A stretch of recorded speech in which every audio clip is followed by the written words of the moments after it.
आप सभी लोगों को मेरा नमस्कार।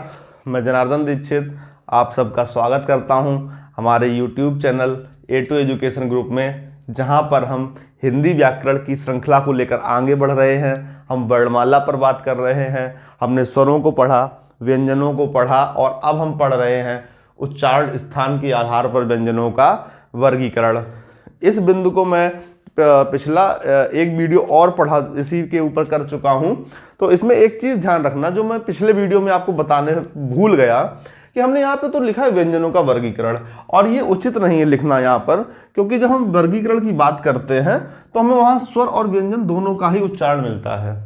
जैसे हमने एक सूत्र पढ़ा था, कंठ के आधार पर जो उच्चारित होने वाले वर्ण थे उनको हमने कहा था अकुहु विसर्जनीय नाम कंठा। अकुहु विसर्जनीय नाम कंठा। आ और का वर्ग से आ का वर्ग और हा कहां से उच्चारित हो रहा था, तब हमें पता चला कि हमें कंठ से उच्चारित प्राप्त हो रहा था। ये चीजें कंठ से उच्चारण हो रही थी। तो आ स्वयं में स्वर है, आ क्या है, स्वर है, और जो कु है अर्थात का वर्ग है, ये क्या है, ये व्यंजन है। तो आपने देखा कि कंठ से आ स्वर का उच्चारण हो रहा है और का वर्ग अर्थात व्यंजन का भी उच्चारण हो रहा है। तो इस बात में डाउट में मत रहना कि अगर कंठ से स्वर का उच्चारण हो रहा है तो वहां से व्यंजन का उच्चारण नहीं होगा, और जहां से व्यंजन का उच्चारण हो रहा है वहां से स्वर का उच्चारण नहीं होगा। मेन बात जो सबसे महत्वपूर्ण है, जो परीक्षा में प्रश्न जिनसे पूछे जाते हैं, तो आपको यह ध्यान रखना आवश्यक है कौन सा वर्ण, स्वर या व्यंजन कोई भी हो सकता है, वो कौन सा वर्ण हमारे किस भाग से उच्चारित हो रहा है, यह महत्वपूर्ण है। तो हमने पिछले 6 भाग पढ़े थे, जिसमें सबसे पहला भाग था कंठ, दूसरा था तालु, तीसरा था मूर्धा, चौथा था कंठ तालु मूर्धा, कंठ तालु मूर्धा, दंत ओष्ठ नासिका दंत, पांचवा था ओष्ठ और छठवां था नासिका। और यहीं तक हमने अपने पिछले वीडियो में समझे थे उच्चारण स्थानों के प्रकार।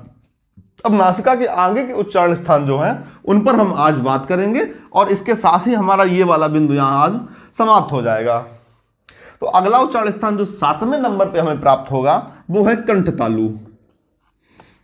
कंठ तालु, कंठ तालु के लिए सूत्र हमें जो प्राप्त होता है वो सूत्र होता है ए दयितो कंठ तालु। और इसी के साथ साथ हम दूसरा 8वें नंबर का अगर लिख दें, कंठ तालु के बाद आएगा कंठ ओष्ठ। कंठ और ओष्ठ अर्थात जो कंठ और ओठ के मिश्रित रूप से बोले जाने वाले वर्ण हैं, तो वो आता है ओ दौतो कंठोष्ठ। ओ दौतो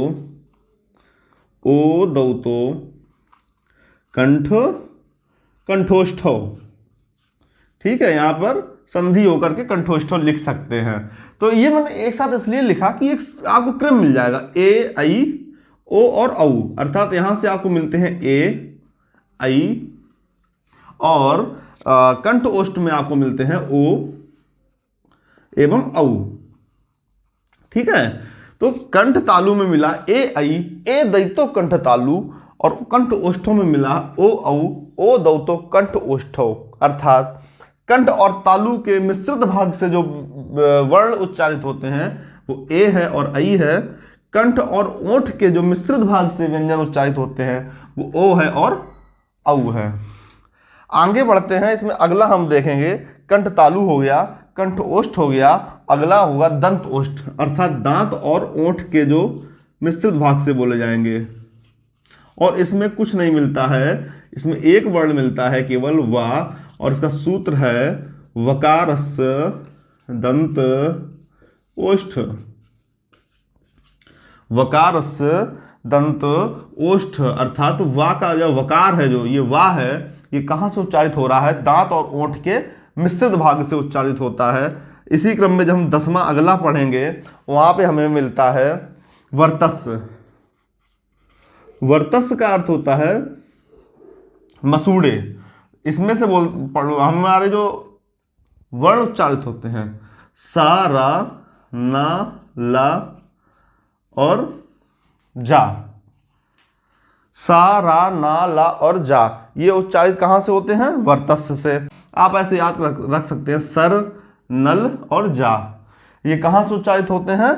मसूड़े से, अर्थात वर्तस्स से। कौन से उच्चारित हो रहे हैं? सा, रा, ना, ला और जा।